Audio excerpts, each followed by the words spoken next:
So, there's a lot of research today demonstrating a wide range of positive health effects from engaging with the arts. These effects include decreased need of medication, fewer doctor's visits, speedier recovery, less burnout symptoms, and higher self-reported quality of life. And based on this evidence, the arts are now increasingly seen as a cost-effective, lower-risk complement to medical treatment.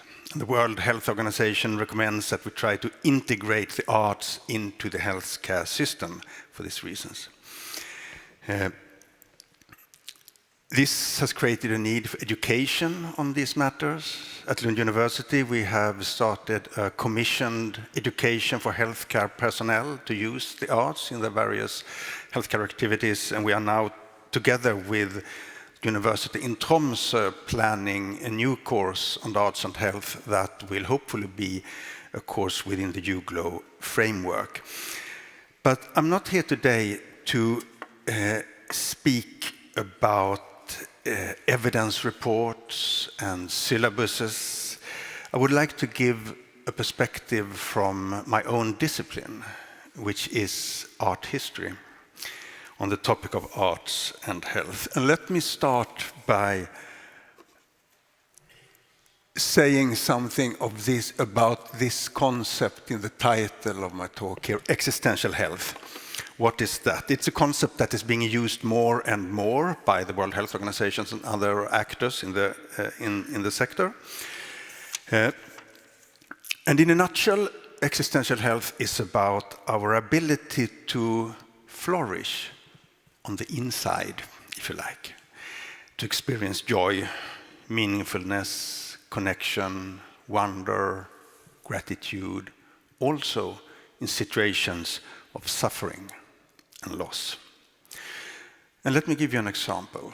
A few years ago, an American physician called Atul Gawande wrote a book, Being Mortal, about palliative care, and there he describes a medical study from Minnesota University in 2010.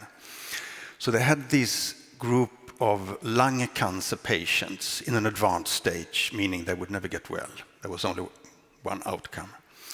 And these patients were given the choice of either continuing the life-prolonging, rather aggressive medical treatment they were already receiving with some harsh side effects, or quitting that treatment and instead go into palliative care where they would only receive medicine against pain and nausea, but they will get psychological support to try to find out what is important for them, meaningful for them in that particular life situation that they were in. Half of the patients chose to continue the medical treatment, the other half chose to into palliative care, and then you can compare those two groups. And according to Gawande, there was two findings made in this study. The first finding was that those who stopped the life-prolonging treatment, they went into palliative care, lived significantly longer than those that didn't. And that was a surprising finding in that study. But the important finding was that those who went into palliative care reported much higher quality of life and lesser depression. That was not only true about the patients, but also about the relatives. And this, I think, captures in a nutshell what is meant by this concept, existential health. Our inner ability to flourish in the face of loss. That ability can often give outer, measurable medical health effects, but those are not the main point. It is the inner experienced quality of life that lies at the heart of this concept, existential health. Now, for an art historian like me, it is no surprise that the arts are coming into healthcare from this perspective of existential health. Let me show you. It's a little washed out because it's a little bit too light here, but it's a painting by French painter Jean Rou from the early 18th century. It depicts the myth of how the arts began, or about how painting began as an art form. And this myth, which is, you find it in Pliny the Elder's Naturalis Historia, written some 2,000 years ago. According to this myth, there was in the city of Corinth a young woman called Cora. Oops, sorry. Here. This is Cora. And she was in love with this handsome fellow here, a soldier, young man. But this man was about to be sent out to war, perhaps never to return. And facing the risk of losing her beloved one forever, Cora kneeled down, and from the fireplace she took up a charred piece of wood and traced the contour of the shadow of her lover on the wall, a shadow cast by this torch held by a little putty, an angel of love. Here you see a dog, symbol of fidelity. So when her lover would disappear, perhaps never to return, in this simple drawing, something of him would remain with her. So this story tells us that art began as an act of love, a gesture of love, in the face of loss. And I think also this says something of what lies at the essence of the aesthetic. William Blake, you know this quote, it's the first line of his famous poem, Auguries of Innocence from 1859, to see a world in a grain of sand. Surely you have heard that before. And what Blake says there is that the aesthetic is about our ability to find beauty in what is. So please taste that for a second. Not beauty if just everything was different or better in some other way, but beauty, through beauty, meaningfulness in what is, also when there is loss, pain, and suffering. And this can now, finally, I will turn to this image here. It can be simple. So look at this watercolor by Albrecht Dürer. It's 520 years old. It's not this big in reality, it's just 40 centimeters high. But here Dürer found beauty in a simple, insignificant turf of grass by the roadside. And like Cora did, he traced the lines of every delicate straw, studied the reflection in the muddy puddle. And isn't there a dimension of caring inherent already in this careful execution of this artwork that is transmitted to us when we contemplate it? Florence Nightingale knew about this, as she insists in a famous book, Notes on Nursing from 1859, on the importance of gently stimulating the senses of patients for their recovery and healing. And the arts and nature can be a wonderful school, if you like, for us to strengthen this aesthetic ability within us. But how does this relate to illness? Well, philosopher of medicine Fredrik Sveneus writes that when we are in a state of pain, suffering, illness, the whole world, including our own body, turns alien to us.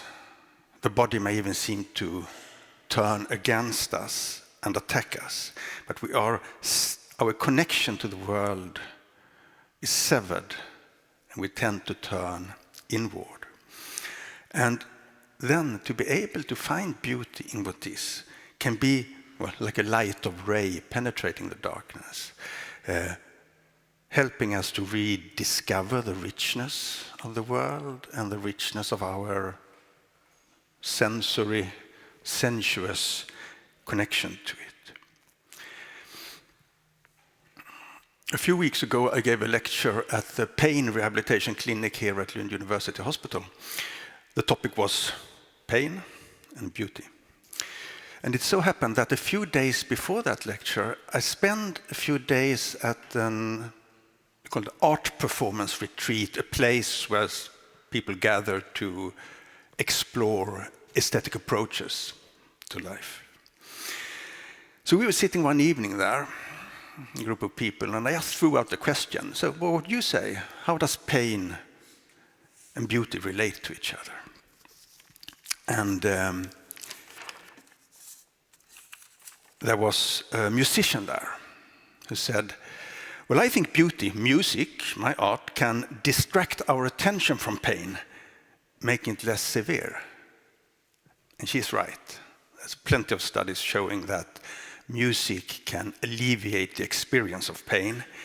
A British study shows that childbirth takes less time in rooms decorated with artworks and less medication against pain is required.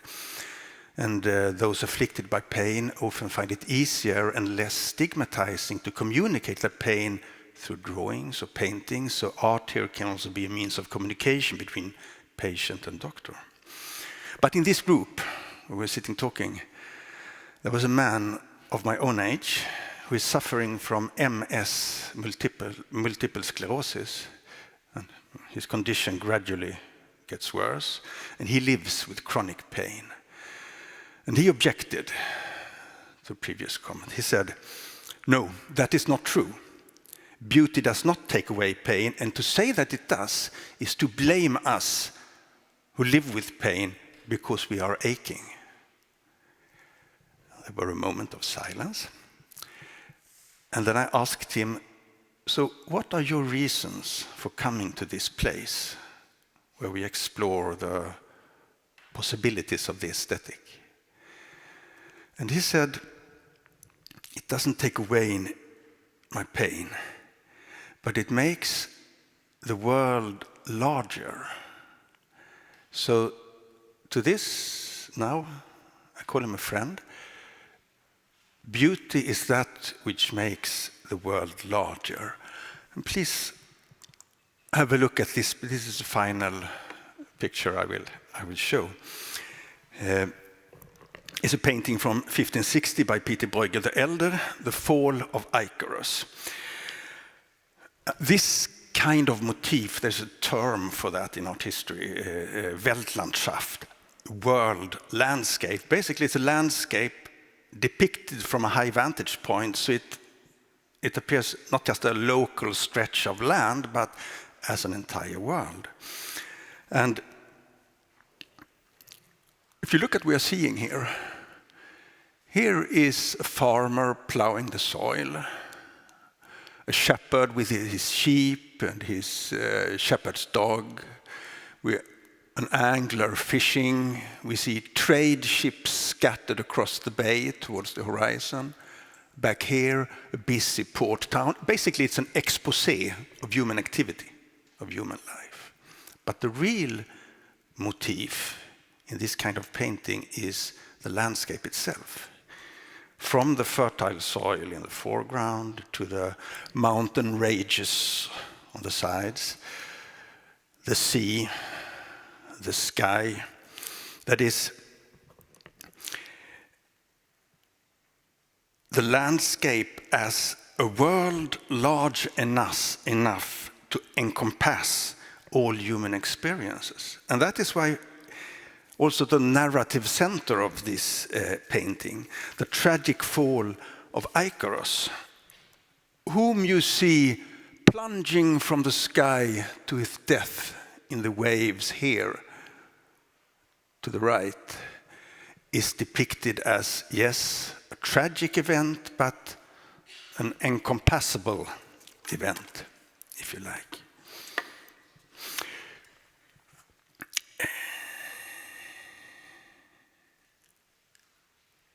And there is more in this painting.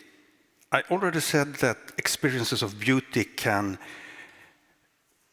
rejuvenate our connection with the world, but that is mean not just with this or that particular object, the artwork or a beautiful place in nature, but with the world as an entirety, because many philosophers have pointed out that in the aesthetic experience we kind of recalibrate our relation to the world as a whole. And there actually lies the close connection between aesthetics and ecology. To the aesthetic eye, everything seems kind of interconnected, the world unified.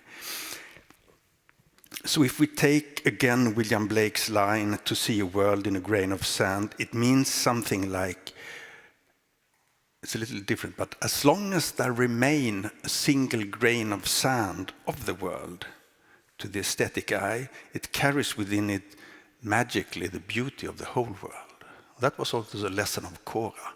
This poor, simple line on the wall, the contour of her lover, contained to her also, we must imagine, his voice, how he smelled, the conversations and interactions. And these inner abilities, the aesthetic abilities, it's important to understand it's not to deny or look away from loss.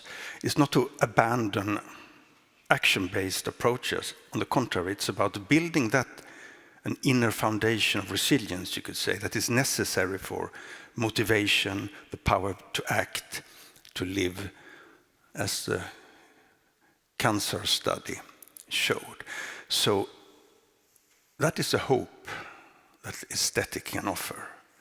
Beauty compels us to love, not despair in the face of love. And if you remember, again, the cancer study, the book by Atul Gawande. So Gawande tries to identify concretely the components that is necessary for this particular kind of well-being that I have called here existential health. And he says it really boils down to two things. One is to break out of isolation that often follows with illness, self-encapsulation, to connect with the world and others. And the other thing is autonomy. But not autonomy as we usually think of it as outer autonomy, the freedom and ability to do what we like to do, say, go on a journey or something like that. Because that type of outer autonomy is what is restricted, limited more and more when you are ill. So he speaks of an inner autonomy, which is the ability to achieve enough perspective, enough outlook to your life to be able to reflect on it and to find meaning in it. He uses the phrase, to become the author of your life as it has turned out to be your life. And those two things, connection, meaning, is for me basically what arts and aesthetics is about. So what the arts say to us ultimately, let us now return to Blake's oft-quoted line again. The message of the arts to us is, they say to us, you are that grain of sand that holds a universe of beauty within you. And if we want to teach these inner skills of existential health, and for the purpose of existential health, that is to get them concretely down into syllabuses, literature lists, pedagogical methods, and so on, I believe that the medical sciences and the health sciences need to join hands with the humanities, and we together need to join hands with the arts. Because when it comes to matters of the aesthetic, it is not enough just to learn about them. You must learn through them, or learn by going through them, experiencing them yourself. That is my conviction. Thank you for listening.